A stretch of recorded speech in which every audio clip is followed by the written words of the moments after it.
Hello, and thank you for tuning into this episode of Animals and Ames. My name is Ron Edwards. I'm the Animal Control Supervisor here for the Ames Animal Shelter and Animal Control Program. Our first guest today with us is Teddy, who's really nervous. He's got cameras here and lights, and he's just not sure what's happening here. So Teddy came into us as an owner surrender. He is 8 years old. And he was actually born in the home of the person who surrendered him to us. So they had him his entire life. He is a Jack Russell Terrier, Beagle mix is what we've been told. And so just 8 years old, he'll be 9 in October, I believe. But he was surrendered to us because he started having some poor behavior with other dogs. A new dog was brought into the home. And unfortunately, they decided that they were going to surrender Teddy. So he is here for adoption. Although he's almost 9 years old, hi Teddy, he has a lot of spunk left in him. Just before the taping, we were out there playing in the play yard, and he was playing fetch, and he's a really good fetcher. I had to fetch the ball sometimes, but he was pretty good about bringing it back to me. So Teddy is an 8-year-old dog. He is, on the smaller side. Again, he's very nervous about being in here with the camera and everything. Oh, you're okay. You're okay. Yeah. So he is available for adoption here at the Ames Animal Shelter. If you're interested in a dog like Teddy, come on down, and we'd love to introduce you to him and see if maybe he might fit into your home. Based on his behaviors, we do think that he'd probably be best and thrive the best in a home that is where he's the only dog. So he needs to be the king of the house. And again, he's a Jack Russell Terrier. Beagle mix is what we've been told about him.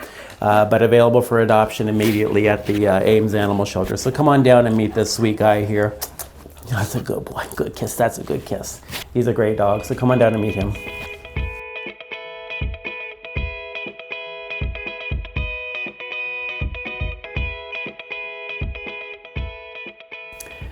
And our next guest today is Starla. Starla is not available for adoption yet. We're looking for the community's help to try to find Starla's people. She came into us as a stray last night, and she is just a few months old. So she's a little border collie puppy, and we have not received any calls. Unfortunately, she didn't have any identification on. She doesn't have a microchip. So we're really trying to find her people and get her back, because I'm sure they're missing you because you are such a sweet puppy. Yes, you are. Very sweet little puppy. We do give the owner 7 days to come and claim their pets. After the 7 days, if they don't claim them, we will put little Starla up here for adoption, but I'm sure someone's going to come in looking for her. So we just wanted to show her on the show today to show the importance of having identification on your animals, as microchips, identification tags, so that way we can make sure they get back to you. And of course, expressing the dangers that are out there for a little puppy like this to be running around. She could easily be hit by a car, attacked by another animal.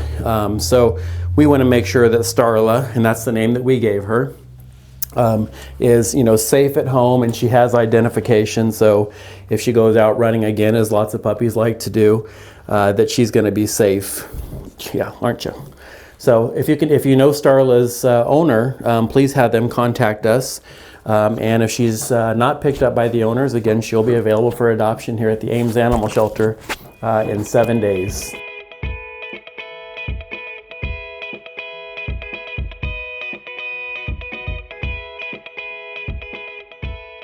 And our next guest today is Merle. Merle is also, he's going to tell his own story. Merle also came into us as a stray yesterday. Oh, really? What's going on? He came into us yesterday as a stray, so we're also looking for his owners. Merle has been with us before, so fortunately we have a database where we can look up and see who Merle's people are. And get them in down here to have him back at home where he's going to be safe. But I did want to, I know, I did want to talk about an example here where Merle has on this collar, but unfortunately he doesn't have any identification. Fortunately, we know who he belongs to, so hopefully we'll get him back home today. But I just want to talk about how simple it is to put an identification tag here. You can get them online through many different venues. You can get them at Walmart, at Petco, PetSmart. All of them have places where you can get these tags. You get them instantly. They're very inexpensive, but it provides permanent identification that, as long as it's attached to the collar and the collar's on the dog, then we can get them home to you right away. So and maybe even if the member of the public found him, if they had the phone number on there, then they can call you right away rather than taking them to the animal shelter. We're happy to take care of them and give them a safe place to stay. But, of course, we would like them to be at home with you where they're safe. So hopefully his owners will be coming in to get him shortly, but just another one that came in stray last night. So last night was a pretty busy night for the police department. 3 dogs that came in as strays, and unfortunately none of them had identification. So Merle is just one of them, but we're going to get Merle back to, he got itch. We're going to get Merle back to his people, hopefully today as soon as we finish taping the show.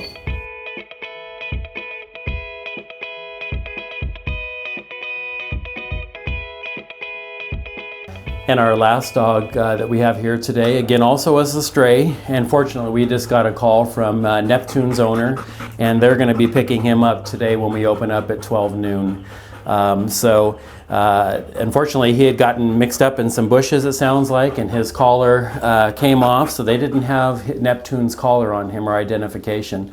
But they did see him on our website. So if you're looking for a lost pet, within 15 minutes of every single animal that comes to the Ames Animal Shelter, we have their picture on the website. So they did find Neptune on the website and said they are pretty sure that this was their dog. He got out running around and didn't come home. So they were able to identify him on the website, and we gave them information on where he came from. So we were able to make a match, and we know that Neptune will soon be going home. So again, no identification on him. They have it, they just didn't have it on Neptune, and he doesn't have a microchip. So, and collars come off, people take them off, they give the dogs baths. The most important thing that you can do is microchip your pet because it's a permanent form of identification. We scan every animal as soon as they come in, right around this area here on their neck. And if we detect a microchip, then we can get the owner's information. So even if the collar comes off, or we forgot to put it on, or the dog just recently had a bath, we're going to be able to contact them based on the information that is entered in the microchip database system. So definitely a recommendation to talk to your vet about microchipping your pets. You never know when an accident's going to happen and your pet's going to be loose. So consider getting a microchip for your pets. Keep these guys safe at home. And we'll be happy to care for them while they're here, but we really want them to be at home where they're safe with everybody and their people.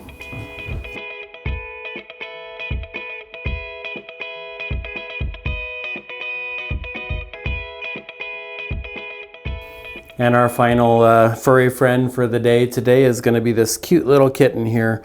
I want to send out a very special thanks to the Boone Area Humane Society and Kim Adams, who is on the board of directors and also a cat volunteer at the Boone Area Humane Society. They're a great partner shelter with us, and they hosted a special event with the Kitten Lady. The Kitten Lady, her name is Hannah, but she probably goes by Kitten Lady more than Hannah.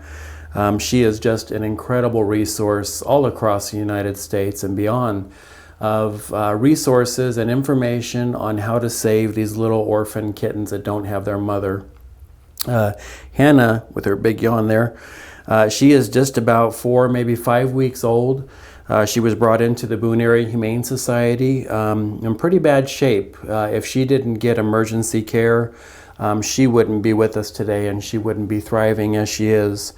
So Kim Adams got her here to us through the seminar that was held at Iowa State University with the Kitten Lady. And Hannah just gave us some incredible information on how to help save this little girl and make sure that she thrives in her foster home. So one of our staff members, Abby, is taking her into foster care and making sure that she gets all the love and care and medical attention that she deserves. She's gonna be just a beautiful kitten and cat when she grows up. But again, she is under foster care right now, so we're not accepting applications on her. But just wanted to say a very special thank you to Hannah, the kitten lady, Kim, and the Boone Area Humane Society for saving this little one. She does have some conditions in her one of her eyes that she needs medication every day, and we're really hoping that the medication is going to solve the problem. There's an ulcer on her eye, and a little kitten biting on my thumb there. We're hoping that that's going to solve the problem that she has, and not have to have the eye removed. But you know, she can thrive very well if we do have to ultimately take out the eye, so it doesn't cause any pain for her. Of course, we will have our partner vet, Somerset Vet, take care of that for us. But you know, she will thrive even if she just has one eye. But we're hoping that we're going to be able to save that eye, and we're going to find a very special home here for Hannah, who is, of course, named after the kitten lady. Again, a very special thank you to the kitten lady. If you'd like to learn more about the kitten lady and everything that she does, she has amazing YouTube videos on how to care for orphan kittens. And just a great person in general. We enjoyed meeting her and talking to her and have her come here to our shelter and look at our operation. So her website is thekittenlady.org, so it's pretty easy to find. I believe it's kittenlady.org. So go take a look at that, at all the wonderful work that she does to help these little cute furry guys.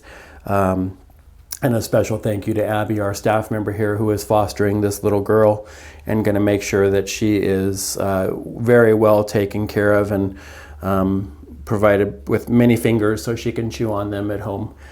So if you're interested, you might want to keep an eye on our Facebook about Hannah. She'll be available for adoption, but it's going to be a while. Again, she has a bit of a long road to recovery. When we first received her, we weren't sure that she was going to make it. So seeing her bite on my fingers now is really exciting to see that. And we're just so happy of her progress so far.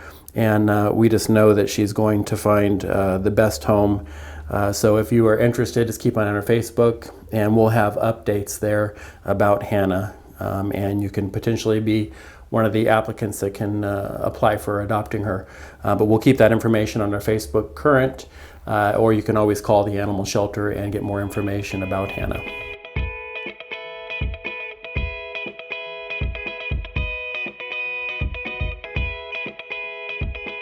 That's our show for today. Thank you for tuning in and watching this episode of Animals and Ames. Remember that we have Teddy that's available for adoption now. All the other dogs that we had on the show, we're looking for the owners or waiting for the owners to come here and claim them. And then eventually, Hannah will be available for adoption. So as I said earlier, keep an eye on our Facebook for updates and things that's happening here at the shelter. And want to thank everyone for your support and watching and helping us save all these furry animals here at the shelter.